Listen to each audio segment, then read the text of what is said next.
এই পোয়েট্রিটো মেইনলি আমি একটা থিম রাখা হয়েছে লাভ এন্ড পিস বলি পেলাই পিস এন্ড লাভ। তো ইয়াত বিটিআর রিজনত বহুত দিনৰ পিছত এতিয়া শান্তি ঘূৰি আহিছে আৰু আমাৰ ইয়াত বড়োসকলৰ লগতে বিভিন্ন জাতি জনগোষ্ঠী আমাৰ মাজত আছে। বড়োসকলৰ যিটো ভাষা সংস্কৃতি এইটো জীয়াই ৰখাৰ কাৰণে প্ৰায় 40টা বছৰ বিভিন্ন সংগ্ৰাম হৈ গ'ল। এই সংগ্ৰামত বহুতখিনি শ্বহীদ হৈ গ'ল। এই সংগ্ৰামটো আগুৱাই নিয়া বহুতখিনি আমাৰ নেতাসকল আমাৰ মাজত এতিয়া নাই, কিন্তু বড়ো লিটাৰেচাৰৰ যিটো জাৰ্নি এইটো প্ৰায় 100 বছৰ হ'ল।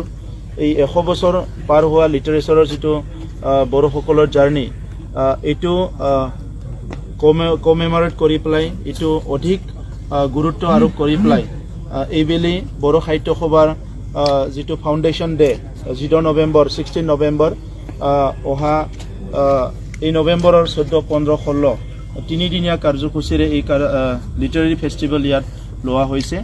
আৰু ইয়াৰ কাৰণে এই কালচাৰেল কমপ্লেক্সত যিখিনি অভ্যৰ্থনা কমিটিয়ে আমাৰ বিভিন্ন ৰাজ্যৰ পৰা যি লিখকসকল আহিব, কবিসকল আহিব, তেখেতসকলক আদৰিবলৈ প্ৰস্তুতি ইতিমধ্যে সম্পূৰ্ণ হৈছে।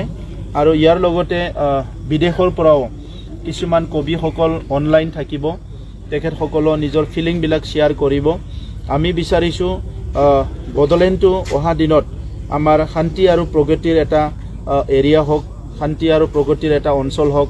ইয়াত বড়ো ভাষা সংস্কৃতিৰ লগতে বিভিন্ন ভাষা সংস্কৃতি ইয়াত যাতে সুৰক্ষিত হয়, সকলো শান্তি সম্প্ৰীতিৰে থাকিব পাৰে, সকলো ভালকৈ আগবাঢ়ি যাব পাৰে, ইয়াৰ কাৰণে এটা পৰিৱেশ সৃষ্টি কৰাৰ কাৰণে ইয়াত আমাৰ বড়োসকলৰ এজন বুদ্ধিজীৱী, প্ৰাক্তন শিক্ষাবিদ আৰু কবি আমাৰ সুৰত নাৰ্জাৰী ডাঙৰীয়া আৰু প্ৰফেচাৰ ডক্টৰ অনিল বড়ো ডাঙৰীয়া, তেখেতসকলৰ নেতৃত্বত ইয়াত বড়ো সাহিত্য সভা, নিখিল বড়ো ছাত্ৰ সন্থা, BTR government, CIT Bodoland university, NIB যিটো আছে আমাৰ UN ট্ৰাষ্ট, সকলো মিলি পেলাই এইটো অৰ্গেনাইজ কৰিছে।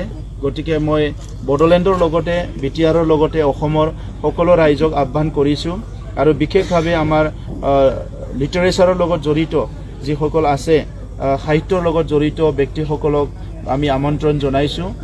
এই 3 দিনত আপোনালোকে ইয়াতে আহি ডাঙৰ এটা এক্সপিৰিয়েঞ্চ ইয়াত ল'বলৈ পাৰিব আৰু গোটেই ভাৰতখন ইয়াত আপোনালোকে দেখিবলৈ পাব, কাৰণ ভাৰতৰ বিভিন্ন ভাষা ভাষী কবিসকল ইয়াত আহি পেলাই কবিতা আবৃত্তি কৰিব, তেখেতসকলৰ ফিলিংবিলাক শ্বেয়াৰ কৰিব। গতিকে নতুন এটা পৰিৱেশ পাবলৈ সক্ষম হ'ব আৰু ইয়াৰ কাৰণে আমি সকলোকে আদৰণি জনাইছোঁ। সকলো যাতে ইয়াত উপস্থিত হয় আৰু বিশেষভাৱে ইয়াত যিটো আমাৰ ক্লজিং চেৰেমনি হ'ব সিদিনা নেশ্যনেল প্ৰেছ ডেও হয়। আমাৰ অসমৰ মুখ্যমন্ত্ৰী ডাঙৰীয়া কোকৰাঝাৰত আহি তেখেতে আমাৰ এই ফাংচনত উপস্থিত হ'ব। বড়ো সাহিত্য সভাৰ foundation day, national press day আৰু ইয়াৰ লগতে আমাৰ লিটাৰেৰী ফেষ্টিভেলৰ যিটো ক্লজিং চেৰেমনিত ইয়াত অংশগ্ৰহণ কৰিব। গতিকে মই আমাৰ বড়োলেণ্ডৰ সকলো কবি, লিখক সকলোকে আমন্ত্ৰণ জনাইছোঁ, সকলো ৰাইজক আমন্ত্ৰণ জনাইছোঁ, ছাত্ৰ ছাত্ৰীক আমন্ত্ৰণ জনাইছোঁ আৰু সেই 3দিনীয়া কাৰ্যসূচীটো সফল কৰাত যাতে সকলো সহায় কৰে। আৰু বিশেষভাৱে আমাৰ কোকৰাঝাৰৰ আৰু অসমৰ আমাৰ জাৰ্নেলিষ্টসকল, প্ৰেছ সকলোকে মই অনুৰোধ কৰিছোঁ যাতে আমাৰ লগত কোঅপাৰেট কৰে আৰু ইয়াৰ পিছতে কোকৰাঝাৰত আৰু বিটিআৰত নতুন এটা পৰিৱেশ গঢ়ি উঠিব বুলি আমি চবে আশা কৰিছোঁ।